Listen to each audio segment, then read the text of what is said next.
ഇന്ന് ഞാൻ ഉണ്ടാക്കാൻ പോണ മഷ്റൂം കുറുമയാണ്. ഇതിന് തേങ്ങാപ്പാൽ വേണം. അപ്പം രണ്ടാം പാലിലാണ് ഇത് വേവിക്കുക. ഉപ്പും മഷ്റൂമും രണ്ടാം പാൽ വെച്ചിട്ട് അടുപ്പത്ത് വെക്കുക. അതേപോലെ ഉള്ളി വേണം, സവാള വലുത്, ചെറിയ ഉള്ളി, പിന്നെ ഇഞ്ചി ചെറിയൊരു കഷ്ണം, 2-3 വെറ്റൽമുളക്, കറിവേപ്പില. വലിയ ഉള്ളി 2 വലിയ ഉള്ളി മതി കേട്ടോ. ചെറിയ ഉള്ളി ഒരു 100 ഗ്രാമൊക്കെ ചെറിയ തോതിലൊക്കെ ഉണ്ടാക്കുകയാണ്. നമുക്ക് തോനെ ഉണ്ടാക്കണമെങ്കിൽ അതിനനുസരിച്ച് നിങ്ങൾ കൂട്ടിയെടുക്കുക.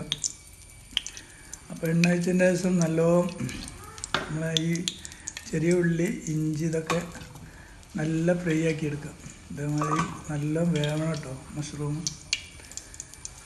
എന്നിട്ട് ഇതൊക്കെ ഇതിലിട്ടാണ്ട് നല്ലൊരു ബ്രൗൺ കളർ ആയതിന് ശേഷം വറ്റൽമുളക് ഇടുക, കറിവേപ്പില റെഡി ഇട്ടാണ്ട് നമ്മളെന്ത് ചെയ്യുക, മിക്സിയിലിട്ട് ഒന്ന് നല്ലൊരു അരപ്പാക്കി എടുക്കും. കുറച്ചൊന്ന് ഇത് മാറ്റി വെക്കും. മക്കളാകെ കുറച്ചൊന്ന് വറവിൻ്റെ മാതിരി മുകളിലിടാൻ വേണ്ടിയിട്ട് ഇത് കുറച്ച് മാറ്റി വെക്കും. എന്നിട്ട് അത് എടുത്തതിൻ്റെ ശേഷം ഈ അരിപ്പ് ഇത് വെന്തതിൻ്റെ ശേഷം വയ്ക്കുക. കുറച്ച് കുരുമുളക് പൊടി ഇട്ട് കൊടുക്കുക, ഗരം മസാലപ്പൊടി, പിന്നെ നമ്മൾ തക്കാളി റൗണ്ടിൽ എരിഞ്ഞത്, പിന്നെ പച്ചമുളക് ചീന്തത്, കറിവേപ്പിലയും ഉച്ചയിലും മുകളിൽ ആഡ് ചെയ്ത് അണ്ടിച്ചപ്പ്